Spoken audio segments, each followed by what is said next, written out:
नमस्ते, आप देख रहे हैं न्यूज़ 18। मैं हूं हर्षित और मेरे साथ है मुर्तज़ा। मुर्तज़ा, जिस तरह से मिडिल ईस्ट के अंदर जंग छिड़ चुकी है और पहले ही दिन इज़राइल ने ईरान के सुप्रीम लीडर को मार गिराया। उसके बाद जंग भड़क चुकी है और ये जंग का अंत फिलहाल दिख नहीं रहा है। और मतलब हम बात करेंगे कि एक जो भारतीय, उनके जो सामान्य नागरिक हैं, उनको समझ में आ जाना चाहिए कि जंग कहाँ से शुरू हुई, कैसे शुरुआत हुई और ये कहाँ तक जाएगी। देखिए ये जंग तनाव तो ईरान और अमेरिका या फिर इज़राइल के जो बीच में तनाव जो है, वो आज का नहीं है, दशकों पुराना है। ये हुँ, 1979 में जब इस्लामिक क्रांति हुई थी और तब जब रेज़ा पहलवी को हटाया गया था, उसी के बाद से ईरान जो है किरकिरी रहा है, अमेरिका के लिए और इज़राइल के लिए भी। और ये है कि अब युद्ध इसलिए हुआ है क्योंकि हुँ, इज़राइल जो है पिछले हम देखें 20 साल में अपने सबसे बड़े दुश्मन जो हैं पश्चिम एशिया में, चाहे वो सद्दाम हुसैन रहे हों, चाहे वो गद्दाफ़ी रहे हों, चाहे वो बशर अल-असद रहे हों, हर जगह से जो बड़े-बड़े लीडर रहे हैं जो इज़राइल के ख़िलाफ़ रहे हैं, वो उनको एक तरह से जंग हुई, हटाया गया। ये हमने देखा है 2003 में इराक़ से सऊदी जब सद्दाम हुसैन का तख्ता पलट किया गया था और वहाँ पे युद्ध किया गया था।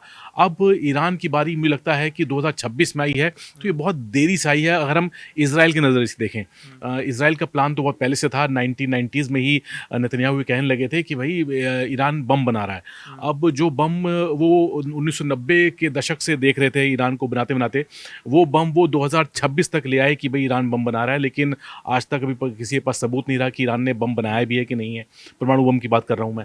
अब लेकिन क्या हुआ है कि इस बार की जो सबसे ख़ास बात ये है कि इस बार अमेरिका या फिर इज़राइल ने अपना एजेंडा साफ़ कर दिया, साफ़ ले आए वो। हुँ, और अब इसमें वो परमाणु बम की बात नहीं, वो कहते हैं कि हमें रेजिम चेंज करनी है। रेजिम चेंज मतलब कि वहाँ से जो भी सरकार है, हुकूमत है, उसको हटानी है। अब वो हटानी इसलिए है क्योंकि वहाँ पे कोई अपना व्यक्ति लाना है जो कि जैसे कि जो शाह के बेटे हैं प्रिंस जो पहलवी उनको लाने की बात थी। अब इसके लिए क्या है कि ईरान को पहले डिस्टेबलाइज़ करने की ज़रूरत है। ईरान में सत्ता तभी हटाया जाएगा। लेकिन जनवरी की शुरुआत में जब वहाँ पर प्रदर्शन हुए थे और हिंसक हुए प्रदर्शन, तो तब ये लग रहा था कि वहाँ पर तख्ता पलट हो जाएगा, गृह युद्ध के हालात बन जाएँगे। लेकिन ईरान ने किसी तरह उसको काबू में किया और उस प्रदर्शन में दावा किया गया कि हज़ारों लोग मरे हैं, लेकिन ईरान ने कहा कि भई 3,500 लोग मरे हैं, उसमें ज़्यादातर लोग ऐसे थे जो जिनको जिसमें पुलिसकर्मी वहाँ के शामिल थे और साथ में वो ऐसे लोग थे जो जिनको हिंसक प्रदर्शनकारी या कहा जाता है कि मोसाद या सीआईए के एजेंट्स ने उनको मारा। खैर ये दोनों तरफ का अपना अलग-अलग वर्ज़न है। लेकिन इसमें ये है कि वो जो ईरान के अंदर गृहयुद्ध के हालात वाले जो बन रहे थे जनवरी में, हुँ, वो किस तरह खामोश हो गए, वो कामयाब नहीं हुए डोनाल्ड ट्रंप या हुँ, नेतन्याहू अपने मकसद में। तो अब ये था कि भई ईरान पे दबाव बनाना है और अब अगर ऐसा नहीं किया गया तो फिर मौका नहीं मिलेगा क्योंकि उनको लग रहा था कि ये वक़्त सही है और क्योंकि नेतन्याहू जो हैं वो अपने घर में भी कई बहुत से केस जो हैं मतलब इज़राइल में हुँ, भ्रष्टाचार के केस हैं, बाकी डोनाल्ड ट्रंप अपने घर में बहुत सारे विवाद में फँसे हुए हैं। तो एक तरह से ईरान जो है वो एक ऐसा युद्ध बन गया है जिससे लोगों का ध्यान हटे और यही वजह है कि जो परमाणु वाला बम का जो मुद्दा था वो पीछे हट गया और ये कहा था कि हमें रेजिम चेंज करनी है। रेजिम चेंज इसलिए करनी है क्योंकि वहाँ के लोग खुश नहीं हैं, हम चाहते हैं कि मैं आप मैं आपसे 2-3 सवाल पूछना चाहता हूँ, बहुत ही सामान्य, कि सबसे पहले जिस तरह से पिछली बार युद्ध हुआ था इज़राइल और ईरान के बीच, लेकिन इस बार युद्ध पहले से ज़्यादा भड़क चुका है। लेकिन इस बार सबसे पहले टारगेट बने इस बार सुप्रीम लीडर अयातुल्लाह।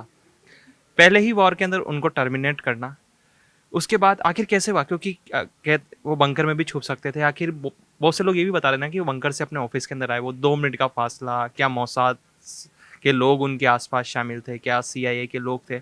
तो पहले ही टारगेट में खामनेई को मारना। दूसरा सवाल ये कि जब उठता है कि जब ईरान के अंदर प्रदर्शन हो रहे थे, उस टाइम क्या खामेनेई को टर्मिनेट नहीं किया जा सकता था? क्यों? अगर उस टाइम किया जाता तो क्या पता, क्योंकि जनता भी उनके खिलाफ थी। लेकिन इस बार तो माहौल पूरा चेंज हो चुका है और ऐसी भी खबरें आनी ना कि स्कूल के ऊपर भी हमला हुआ है, कई बच्चे भी मारे गए। तो सबसे पहला सवाल कि वो कैसे मारे गए? कौन था सूत्रधार देखिए मारने का? ये है कि ईरान में जो सबसे बड़ी बात है कि वहाँ की कमी ये है कि सिस्टम में बहुत से लोग ऐसे रहे हैं जो शाह रज़ा पहलवी के दौरान के रहे हैं और वो एक तरह से एक मैं बहुत सीधी बात करूँ तो ख़ामनेई या जो और टॉप ब्रास के लोग जो हैं वो ना मरते अगर गद्दारी ना हुई होती तो वहाँ पर एसेट्स आप कहते हैं कि इजराइल और अमेरिका हाँ, के। बिल्कुल एक्टिव हैं और ये वहाँ के सिस्टम भी इस बात को या वहाँ की सरकार भी इस बात को बहुत अच्छी तरह जानती है और तभी ये है कि ईरान में जो जब भी सत्ता रही है वो डिसेंट्रलाइज्ड रही है। एक व्यक्ति जो है वहाँ पर खैर अब बोले सर्वोच्च नेता लेकिन अगर वहाँ पे ये चीज़ है कि इस वक्त ये है कि कोई एक व्यक्ति इंपॉर्टेंट नहीं है। अगर कोई व्यक्ति इंपॉर्टेंट रहता तो ईरान का वही हाल होता जो हम इराक में देखा, ये लिबिया में देखा या फिर सीरिया में देखा। ईरान में एक सिस्टम है, सरकार चलती है और एक व्यक्ति नहीं होता तो उसकी जगह दूसरा व्यक्ति लेता है। तो ईरान में भी वही चीज़ है। अब ये है कि आपने कहा कि पिछले बार जब युद्ध हुआ था तब हत्या क्यों नहीं की गई या फिर इस वक्त जब प्रदर्शन हुए थे तब क्यों नहीं की गई। देखिए अगर प्रदर्शन के दौरान हत्या की जाती तो फिर वो युद्ध ही होता। वो उन्होंने सोचा क्योंकि आप हत्या तभी कर पाएंगे नहीं, जब आप अभी भी रिजीम चेंज करने के लिए कारण कह रहे हैं ना कि हमने तो अपना हमारा जो टारगेट अचीव करना था वो हमने कर दिया। अब जनता से अपील की जा रही है। नेतन्याहू ने भी बकायदा इस टीवी चैनल्स पे अगर अपना एक वीडियो शेयर किया, उन्होंने कहा कि हमने हमारा काम कर दिया और मैसेज भी गया बकायदा कि हमने वो जो काम करना था, हमको टारगेट अचीव वो कर चुके हैं। अब जनता की बारी है वो सड़कों पे आए और तख्ता पलट करे, रिजीम चेंज करे। लेकिन देखिए अब वहाँ से वो कई बार बोल चुके हैं और बहुत बार वो ईरान की पब्लिक को ही एड्रेस करते हैं सीधे। नेतन्याहू जो हैं वो कहते हैं कि भी ईरान की पब्लिक से मैं बात कर रहा हूँ, ईरान की पब्लिक ऐसा करे।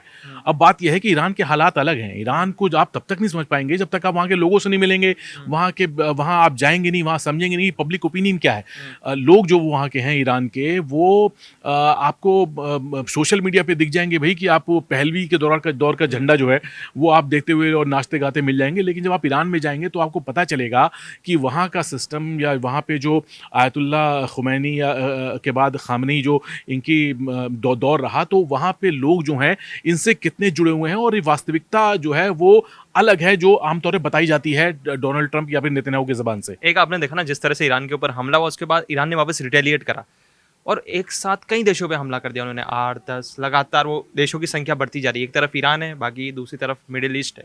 दुबई के ऊपर हमला हुआ, कतर में हुआ, कुवैत में हुआ, चारों तरफ आप देख सकते हैं कि जंग।